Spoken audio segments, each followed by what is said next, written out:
Hello and welcome to my channel. I am Zodiac Bandit and we are now finally here. It is Critical Role Campaign 4 Episode 1. Time to recap this. I've been waiting so long for this and now we can finally get started. A few things that I need to disclose. First of all, we're all new to this world still, so there's a few things that I might not pick up on at the beginning of this campaign that are important for later stuff. So if there's something I missed, my bad. Also, I just want to say, disclaimer about the names. I'm probably going to get some of these wrong for a while.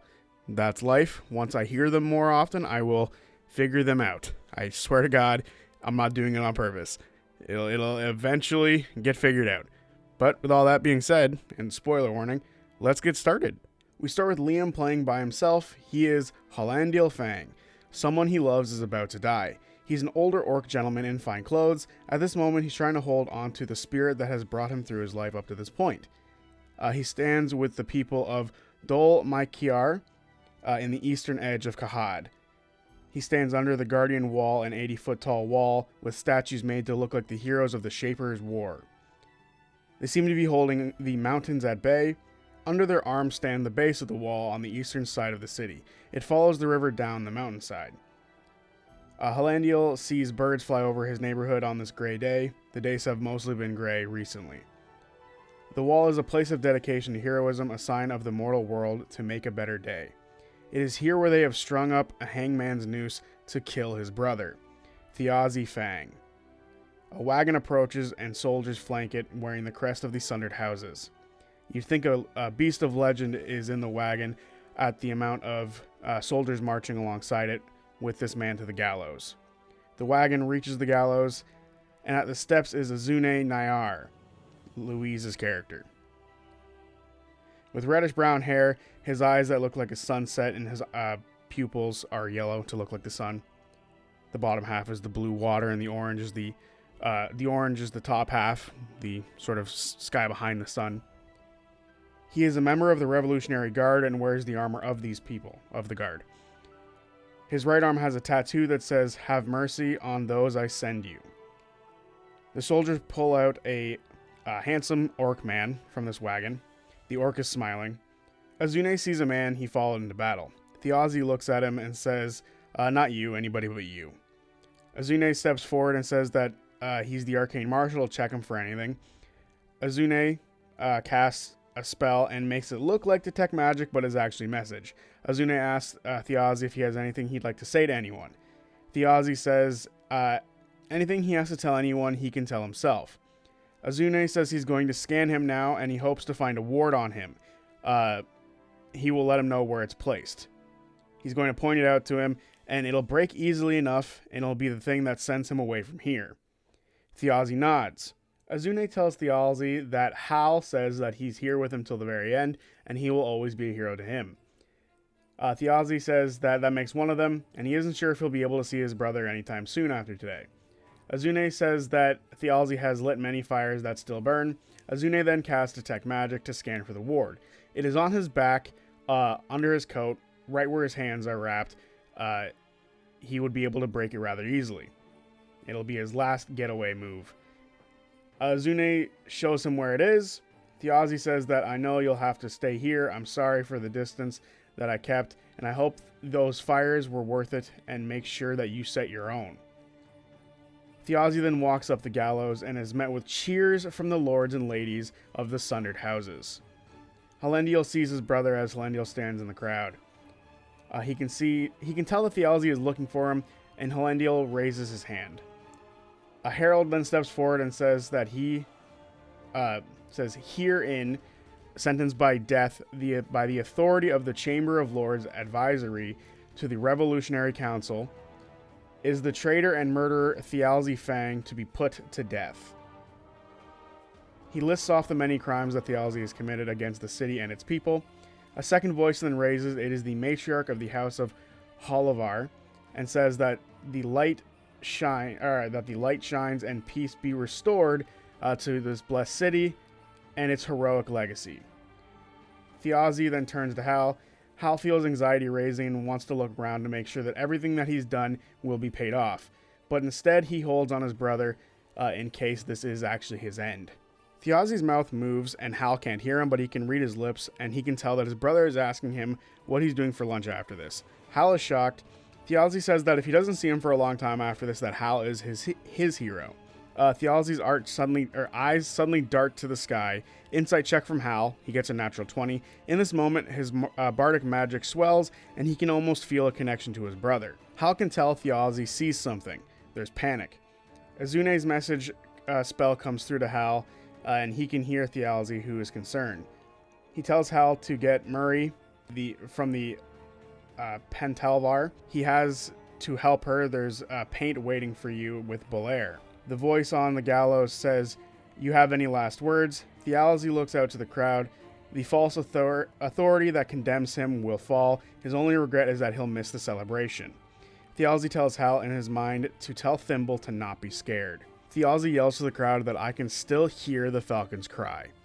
He then tells Hal, or tries to tell Hal, "Tell her I," but as he goes to say it, the lever is pulled and the rope goes taut, and there's a snap. What comes after will be discovered in the first episode of Campaign 4.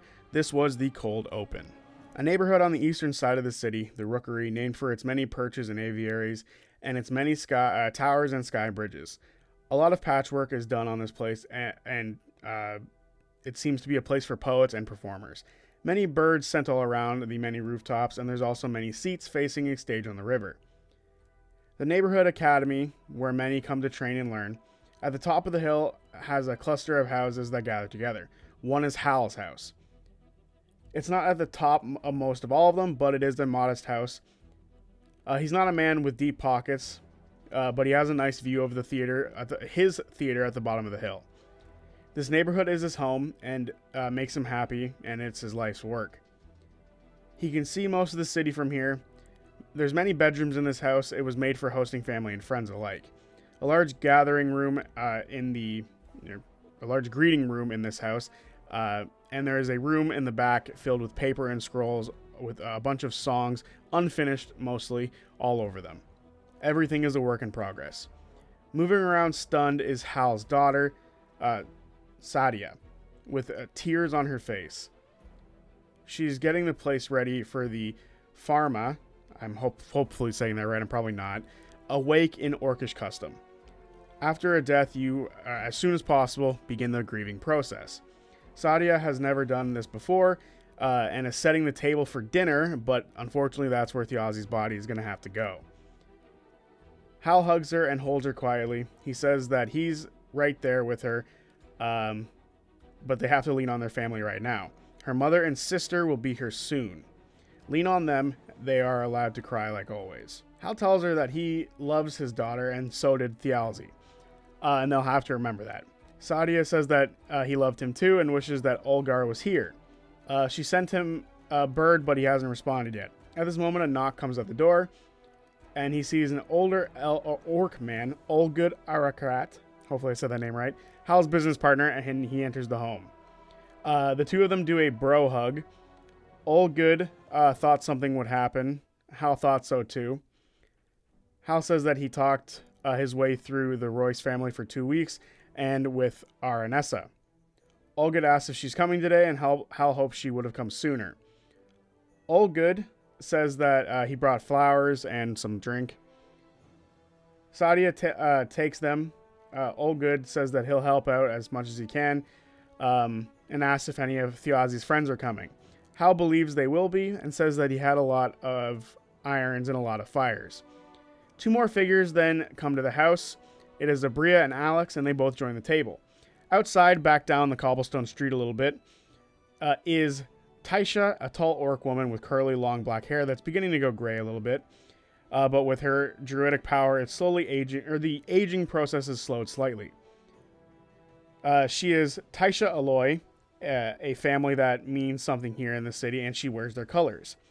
She speaks panically with her companion. She's wondering what went wrong. He was supposed to be there. With her is a thin young man who's kind of short, 5'11". That's a joke that keeps going, believe me. He's wearing all dark, noble-looking clothes, and he's not blinking, and he has a fox with him that seems to be put together from many other foxes. This is Octus, and he says that was not meant to happen. Taiisha says that they need to speak with Azune and Thimble soon. Octus is shaken. Taiisha says, normally it goes better than this. Hal heard them from down the street and waits for them in the doorway. At this moment, Taiisha breaks as Hal looks like his brother and their daughters and sons. The two of them hug. It's more like daughter and son. Taiisha holds him tight. She then casts enrichment on this spot, which means that things within, I think it was a half-mile radius, grow much better than other things do. So that's nice. Taiisha says sorry and she didn't know what happened. Hal says her daughter needs her. They walk inside and Taiisha sees her daughter, Sadia. Sadia hugs her and takes note of the jasmine smell. Taiisha introduces Octus to Hal. Octus says that Theazi helped him when he was very young, and also we meet Pin in this moment, the fox, with Octus, who is made from many foxes of different colors, which is cute and concerning at the same time. Sadia notes he's not part of the old guard, or the old path. At this point, they hear the sounds of a wagon pulling up, and Azune jumps off it and goes to the back and sees a body under a white blanket.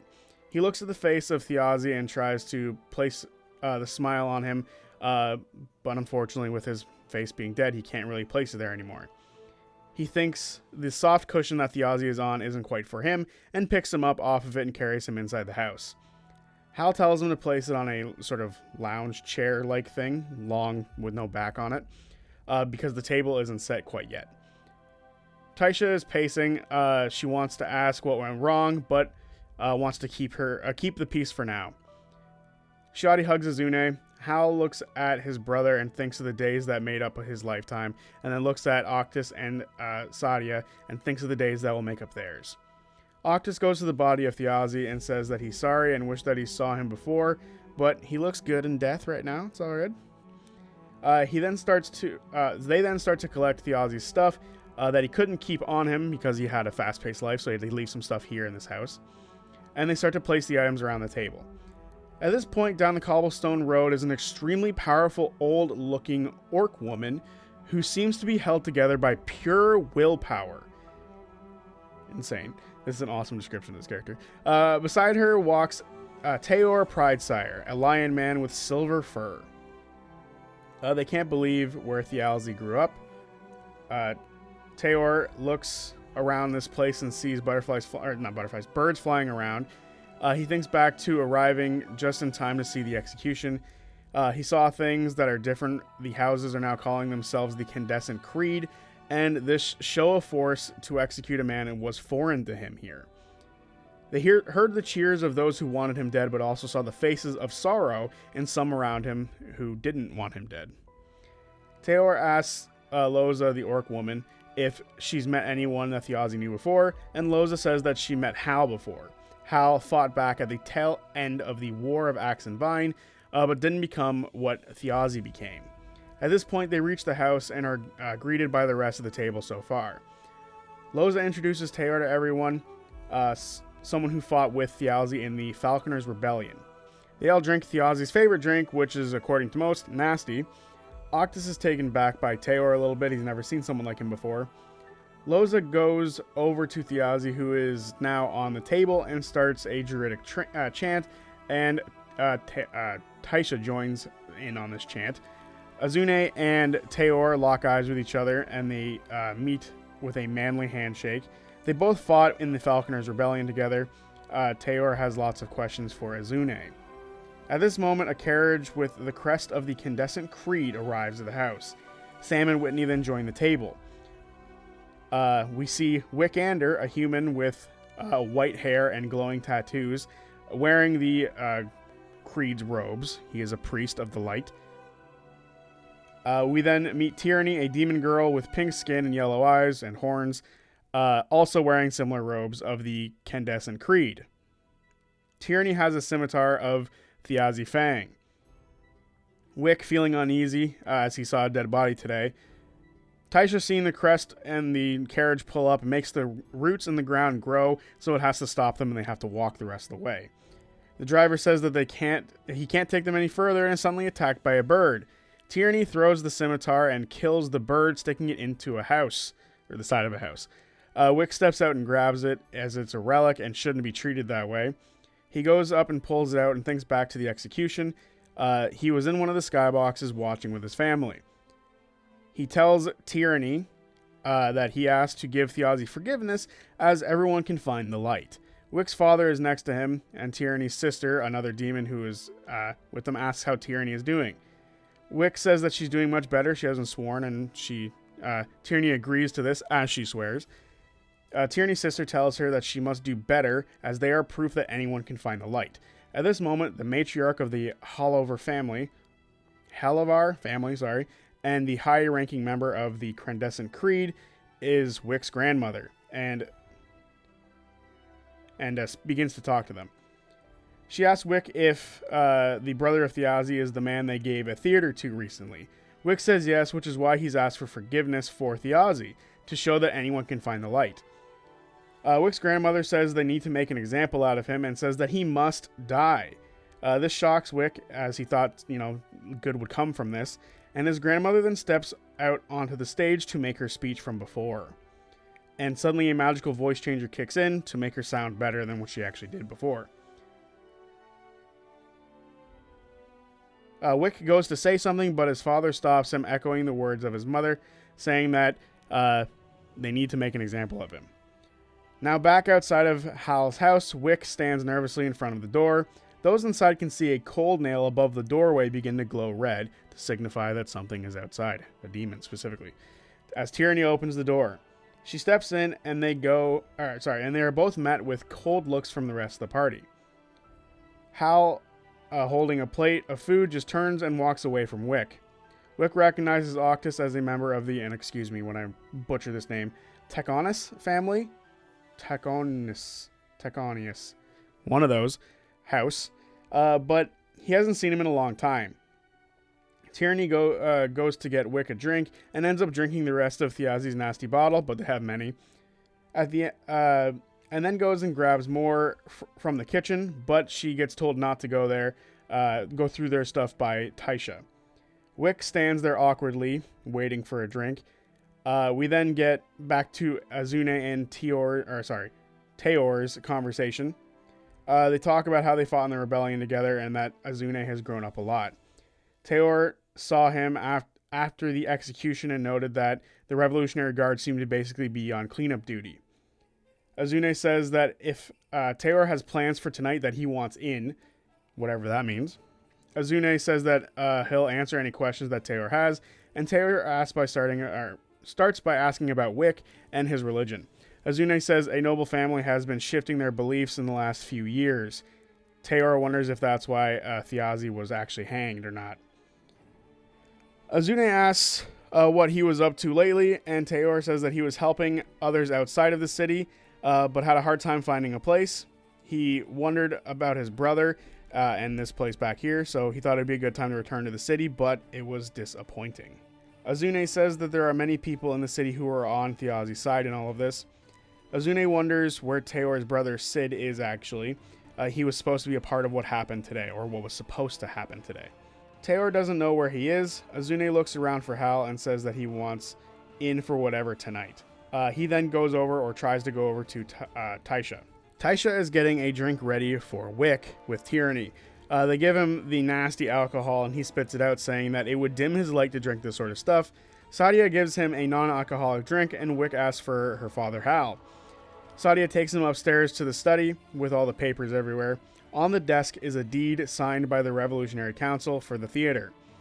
Hal asks what happened and Wick says that he doesn't know. He was assured that Theazi would be given forgiveness for his small crime, especially because their family doesn't really care for the Taconists.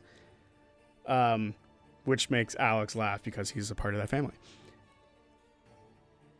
Hal says that he was just supposed to be one of the many fail-safes, but other things went wrong today as well. Wick says that he thought forgiving Theazi would be a good move for the Candescent Creed. It would show that anyone can find the light. Wick is really about this. Wick says that he doesn't know what Hal is going through, but in his beliefs, whenever someone passes on, their light joins the light of the universe, making it a little bit brighter. Hal thanks him for those kind words. Back downstairs, Tyranny has gotten Taiisha drunk and she notes that she fell in love with Howal at 19, and his art made her try to look for her calling, and she became a druid and she abandoned her family to follow it. Goddamn. The drunk words are the truth. Taiisha then passes out, and Abria leaves the table. Azune goes to Octus and asks him if he knows what went wrong, and Octus says that he doesn't know, and Azune confirms that the ward had or was done and was on him, and that's where Thimble is. Octus doesn't know, but the two know where the flophouse was where she was working. Azune notes that Sid, Teor's brother, was also meant to help them in this whole ordeal, but even he doesn't know where his brother is. The two agree to go look for Thimble and will meet outside. Azune tells Hal that he's heading out for a bit, and then tells Teor to meet them outside. As Octus goes to leave, he looks at Tyranny and tells her that she is very much not welcome here.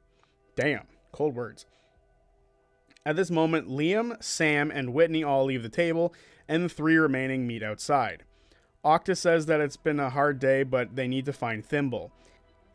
He knows where she was working, and the three take off through the streets of Dolmakiar. Sorry if I'm saying these fucking names wrong. It's just New World. New World, who this? Rain begins to fall. They make their way to the Tanners District, a different neighborhood named for its smell of leather and its hard and grimy spot within the city. It's a hard place to live. They walk up to a wall they know isn't actually a wall, and there's letters on it. The Ogrim Sun Leather Tannery, and they know the S in the Ogrim Sun is where they have to walk. Azune says Thimble might be in trouble, so be prepared, as something might have gone wrong. Octus disguises himself to look similar to Taisha's son, but not exactly Taisha's son. Azune casts a false life on himself to be prepared. As they walk up, both Octus and Azune can see the magical doorway, and there are 3 bricks that should be pushed in any sort of combination to unlock the door. Teor looks around and gets a perception check of 19 and sees the area was cleaned very hastily, and there's actually blood underneath the door hinge. He shows Azune, and they open the door, and there's a staircase leading up to a secret apartment, and going down the stairs is a bunch of blood. It's clear that bodies were dragged out of here. They run up the stairs. Laura joins the table. They see the door is off its hinges up at the apartment, and they see the apartment has been torn apart. Teor and Azune know whoever were fighting weren't capable of being thrown around like this. Investigation checks 19 from Teor. He smells around and gets the smell of honeysuckle. In the corner is a grate in the floor, and there is a dim light fading within. He rushes over to the grate and sees a 4-inch tall pixie with short brown hair and green clothes and bent wings currently. She's out cold, her needles are on the ground, and next to her seems to be a small rune. Thimble has to make death saves. She rolls an 11, 1 save. She's a pixie from beyond this realm. She remembers Theazi is counting on her. Death save, 17, 2 successes. She sees Theazi's face telling her to not be scared, and she sees a falcon flying overhead. Death save again, natural 1. That's 2 death saves, or 2 death fails, sorry, which means there's 2 successes, 2 fails. It's time to roll initiative. Teor, natural 20, Thimble, 22, Octus, 20, Azune, 5. Teor is first, however, Thimble remembers Theazi holding her and says he's sorry as the doors to Fairy close. That was the day she started aging. The light is leaving. Teor looks down and sees that this is Theazi's partner in crime, or partner in everything. They were thick as thieves, literally. He takes his claws and tries to touch her through the grate and cast Cure Wounds, but he has to push through the grate. Instead, he chooses to rip the grate out of the ground, and with an athletics check of 23, he has no issue doing so. He then touches her with his claw and casts Cure Wounds for 13 HP. Thimble sees the sun rising and looks up, and knows that there's no joy for her outside of this dream. She breathes in, and Teor tells her to take it easy. She looks and sees that the rune is next to her on the ground and says that she needs to get to Theazi. Azune tells her that it's done, it didn't work. Octus tells her the same. They tell her that Theazi is gone. She takes Teor's finger and freaks out. She looks out and sees that the sun is in fact gone, as it is now nighttime again. She cries and says that she doesn't get to even say goodbye to him. Azune says that he told her that she did so well, but Thimble says that she fucked it all up and was attacked. How did they know where she was? How did they know she was here? Azune takes a look at the rune next to him and knows that it's the one that was supposed to be on Theazi before. Things aren't just adding up. Azune investigates the rune and rolls a 22 on Arcana. He sees that the rune is perfect and he knows that this was the right rune that was supposed to be on Theazi, but he swore he scanned it earlier. He recalls that he didn't actually see the rune itself, but he knows that something was still on his body. Azune says the rune pinged correctly when he scanned it earlier. Thimble looks around and sees this place is destroyed. She remembers the men coming in as she finished up the rune and she was getting ready for the transfer. She was supposed to meet with Taiisha and Octus, and they were going to be waiting for him to get out. Azune was there to throw the scan to make sure that no one else saw it. The wagon was ready by another member in the team, and it was put in place by Tayor's brother. They were going to head out from there. She killed 3 of the men in here, but their bodies are now gone. Tayor can see that she was hiding from the men in the grate, and they couldn't reach her from where they were. Investigation check from Thimble. She rolls a 7. It was all too fast. They would need a miracle at this point to figure out what happened. Good thing a miracle has arrived, and Robbie joins the table. A ghost suddenly appears in the doorway. Octus doesn't know him, but the rest seem to know him. They see a human man in his 40s. He's fucking massive, about 6'4". Also, the joke from earlier is that Wickander was also 5'11", and he calls himself tall, and Octus calls himself short at 5'11". And as someone who stands 5'6", fuck off. Anyway, this man is Katakan Vale, a man wearing all black and gray clothing and has a cowl on his head. He stumbles into the room as he's been drinking. This destroys a bit of his aura that he had beforehand, but he makes a joke to clear some of the tension. Octus was getting ready to attack him, but lets the spell go. Suddenly, a massive canine jumps into the room and growls at everyone and sits next to Katakan. Octus says Pin walks at night, and they've actually seen this wolf before, or dog before, as Octus tends to look through Pin's eyes. Katakan says that Wulfric, who isn't a dog but is in fact a wolf, would be rather recognizable. Wulfric gets ready to attack, but Katakan makes him calm down, and then the fox and the wolf play for a little bit. The Fox and the Hound. Great movie. Tayor steps forward and shakes Katakan's hand and says it's been 15 years since they last met. Thimble asks why he's here, and Katakan says that he followed them. They're easy to follow. Tayor asks if he was at the execution, and Katakan says he was there. He thinks back to before he was drunk today and needed to come into town to get some drink and heard of Theazi's trouble. He painted a picture of what happened as he watched the execution, but in his mind, he jumps on the stage and frees his friend and then catches a few arrows in the back, sacrificing himself so his friend can get away. He's imagining this fantasy, and Wulfric nudges him, and he comes back too. He sees Tayor and Azune at the execution as well. He wants to join them at the wake, but didn't know what to do, and he went to leave, and as he did, Tayor, Azune, and Octus came outside, so he followed them. Katakan looks around the room and begins to investigate it. He sees everything in his mind and casts Clue as he looks around, which is an awesome spell. He sees the footprints and the fingerprints and then begins to see the battle unfold. He makes a survival check of 16. He knows there were 7 people. 3 of them died. They came in masked, knowing a fight was waiting for them. 3 bodies were dragged out. He finds a crow's feather, and that it was a part of clothes, as there's like the scent of being worn on it. He thinks of the Crow Keepers, one of the oldest thieves guilds in the city. They fought like murderers, not soldiers, so that's why the fight was a little bit sloppy. Something about the boots don't add up, though. There are 6 boots that seem to be old and torn up, but one of them seems to be rather fine and new. He sees a rune in like the dust that was made by someone casting a spell on one of the glass cases nearby.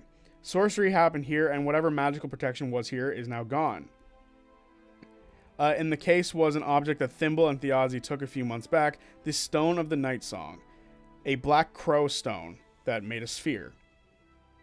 Octus rolls an Arcana and gets a 21 on the check. He knows it's some relic during the Shaper's War, an elven relic actually. Taor asks how long Theazi was taken for, and Thimble says it was a few weeks ago. She says that no one should have known about any of this. Someone must have betrayed them. Azune tells her to draw the stone on a piece of paper, and Thimble draws it for them. It's a bird hugging itself to make a sphere. Sphere. Taor says that he's sorry to see Katakan like this after all this time. Thimble tells Octus Katakan was with them before but left after a battle. They ask why he's here now, and he says that he heard about everything on the winds and he was doing a job nearby as he's a bounty hunter, and so he, was just in the area and decided to come back. Thimble asks where Theazi's body is, and they tell her that he's at Howal's place and she wants to go see him. Before they leave, however, she has to look for a letter, and she rolls an investigation check of 13. It takes her a few minutes, but eventually she finds a letter with a single name on it, Bolair. And with that, we go back to the funeral, and everyone who's currently at the table leaves. Liam, Sam, Whitney, and Abria all come back to the table, and they're joined by Talzin Jaffe. Walking up the street towards Howal's place, we see Bolair holding his cloak in his hand, wearing fine clothes with black and red leather and suede covered from head to toe, and his long red curly hair with a mask on his face. It's a gray mask with with black lips and black eyes and blue lights for the pupil that tend to blink. The mask sighs and the mouth actually fucking moves on the face. It's as if it's actually his face. Crazy.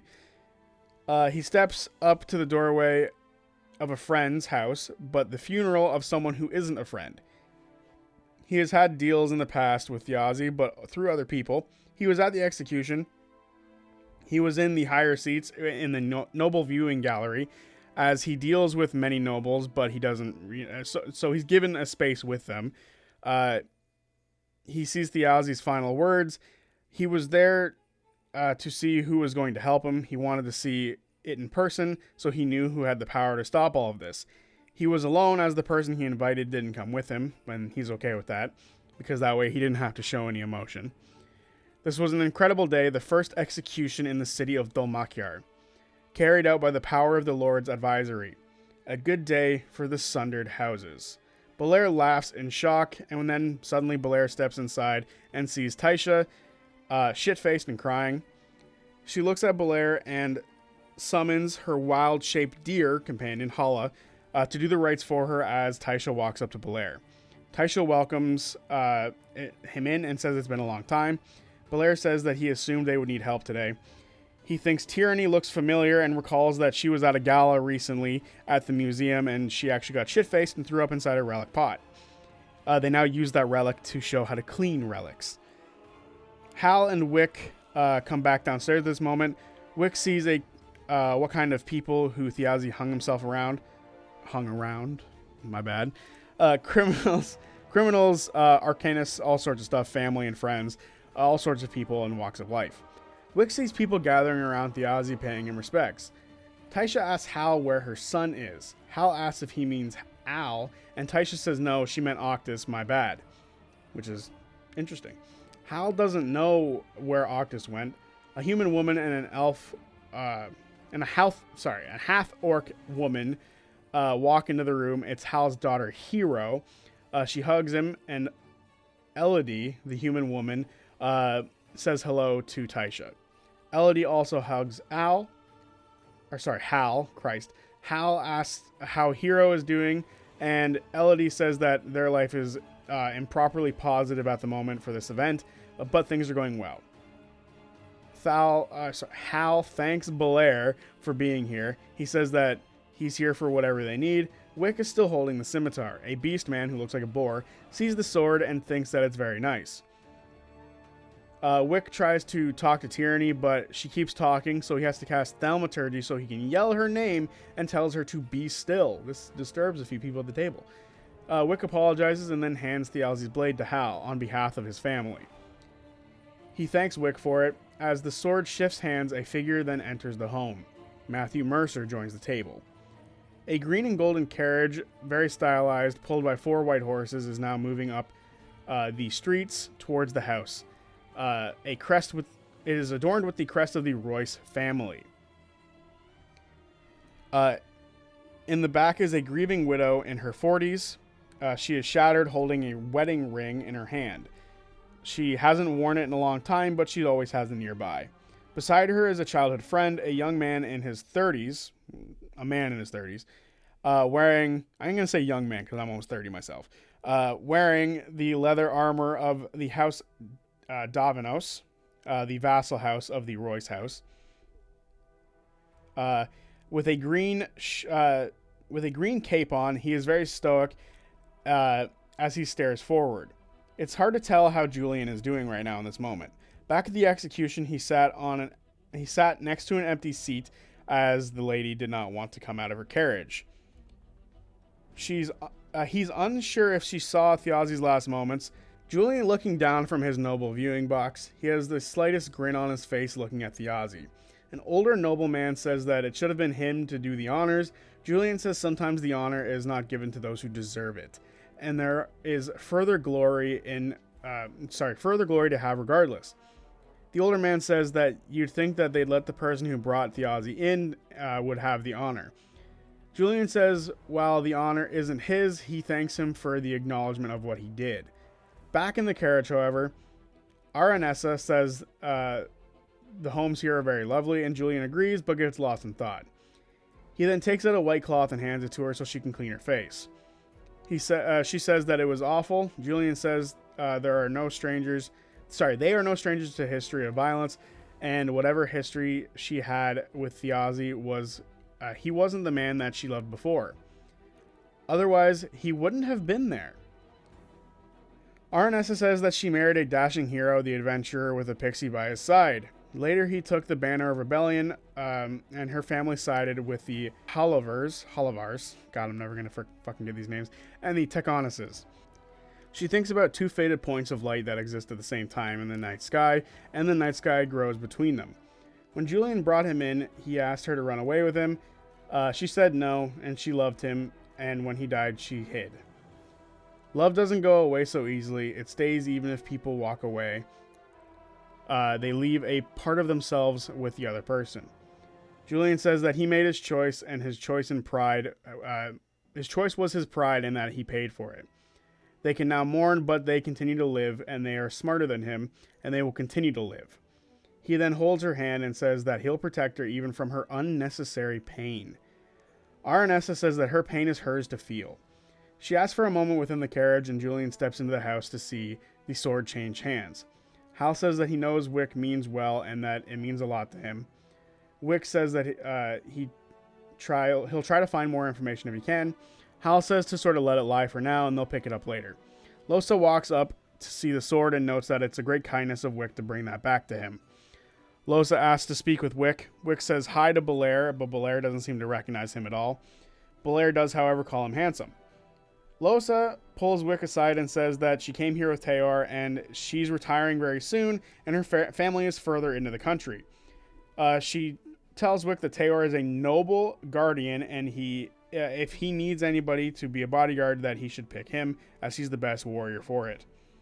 Wick says that he can make arrangements for that if he needs to. Losa says that she'll go to the estate tomorrow, as talking business right now is not a good move, and Wick agrees.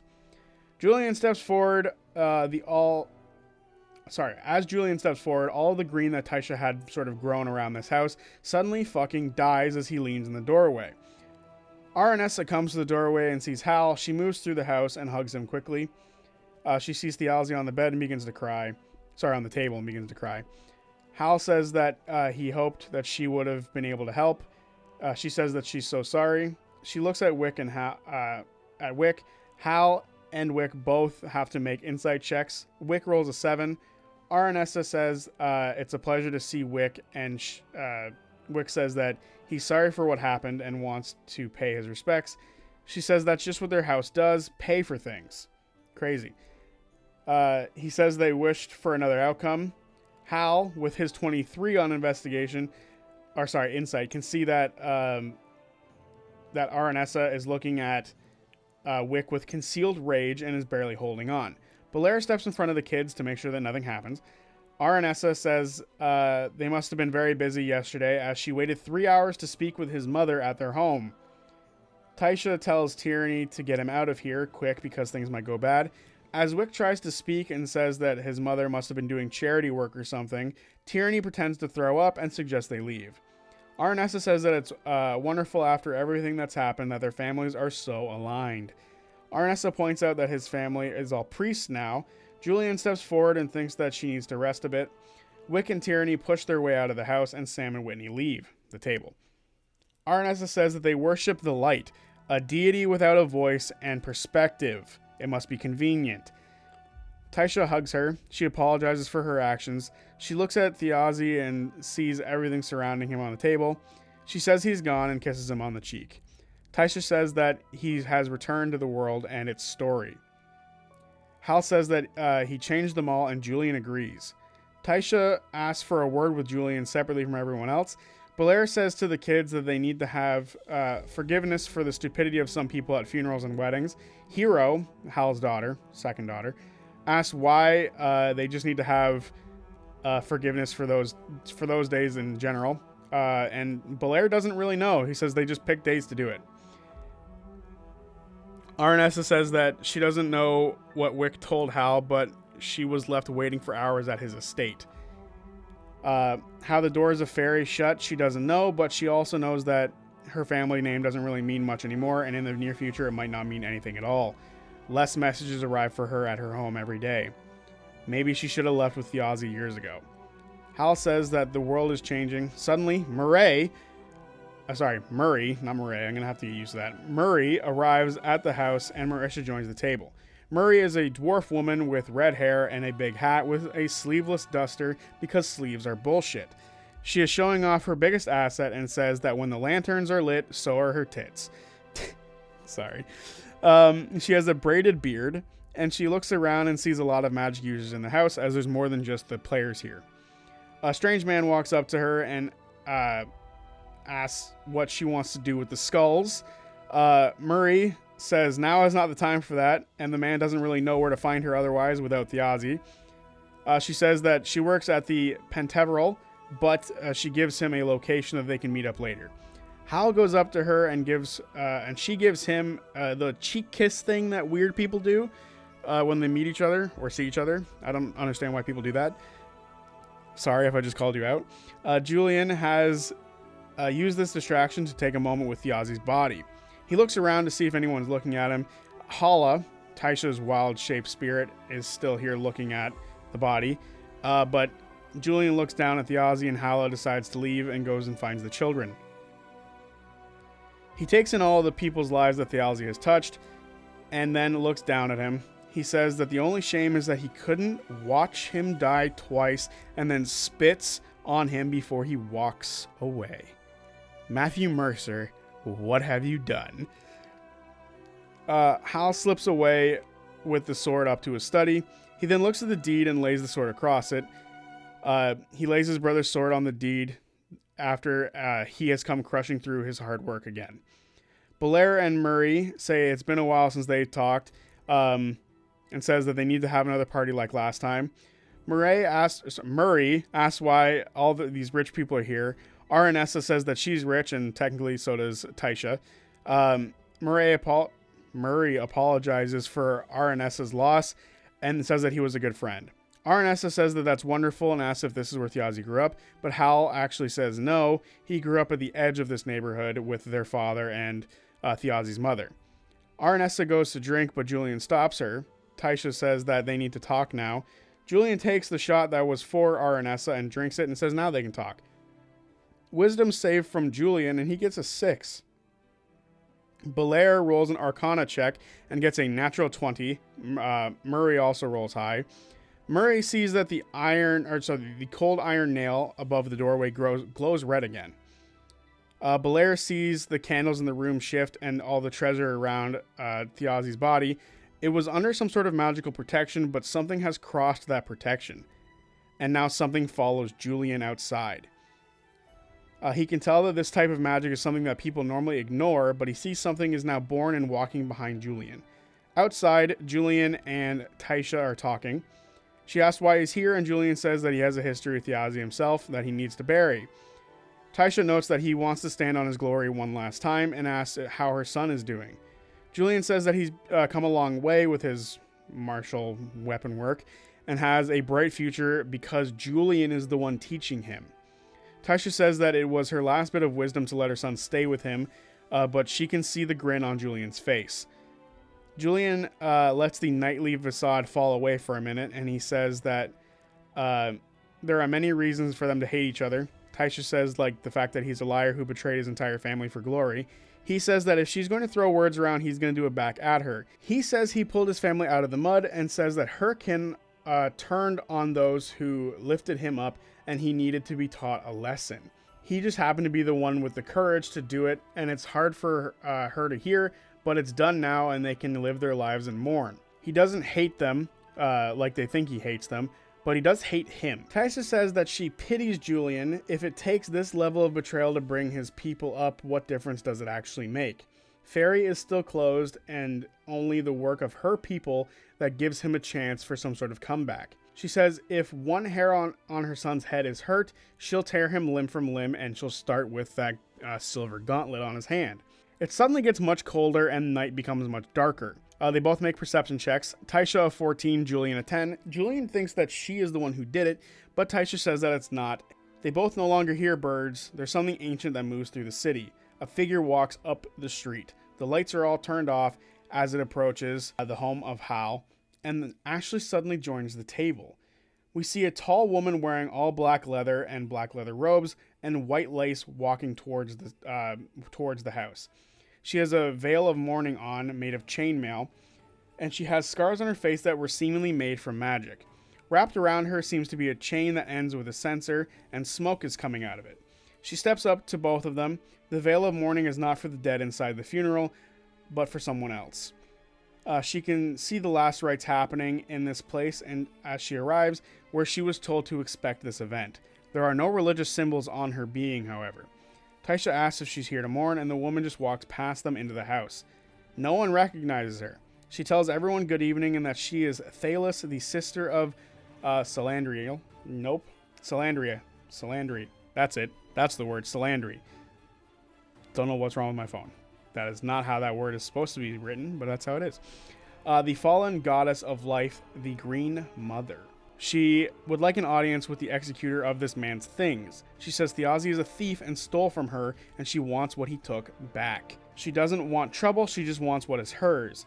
Hal asks what she wants, and she says that she wants to see his things, and if she has what she's looking for, he'll take it. Taiisha asks for clarification on what it is, and she says it's a stone. Hal says he hasn't seen a stone in the last few weeks in his possessions. Vela sits and says that she will wait for them to be ready. Aranessa asks if she's come from the Morn Vale, and Vela says yes. Aranessa says that it's her husband, and she would normally not like the word thief being thrown around, but he did steal a lot. Vela says that the man she knew is different from the man on the table. Taiisha says that Velas probably hasn't felt loss in her life before, but she's being very rude. Vela says that she hasn't felt a lot of loss, this is true. Taiisha then jabs that except for her god that she lost 70 years ago. Hal asks what the stone is called, and she says the stone is called the Stone of the Night Song. Bolair knows the stone. Velas recognizes Bolair. She rolls insight and gets a 23, and she can see a dead man on a table. But, this death would have happened likely at some other point in time. This was just a change in date for his last day. Aranessa says that she's sick of people telling her that she didn't know who her husband was. Velas can see Bolair is thinking about the stone of the Night Song. She thinks back 7 years ago, the last god was killed, and she had to walk through the town, or through the destroyed world that was left behind. Velas sees that all the people here are cut from a different cloth of life, and she sees the one person that she knows something about the Night Song is here. She wonders if anyone is hiding her. She knows Bolair knows where Thimble is. Velas looks around. Murray says that she's right, Theazi is different from what most people know, and says that she's willing to help Velas, but she needs to calm down first. Velas says that she's sorry and that she's forgotten what grieving is like, and she sits back down.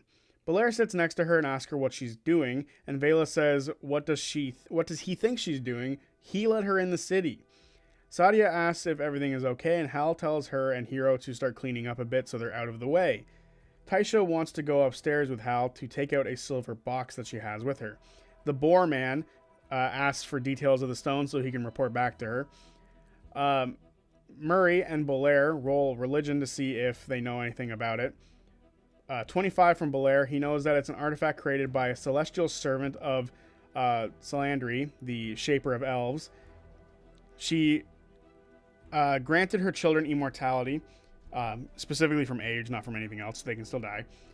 She made a celestial for this purpose, and for those who did fall, they would be brought to peace beyond this realm, but their soul normally would have to pass through a Tenenbrawl reaches, that there would be a brief night and a brief night before dawn, aka the underworld.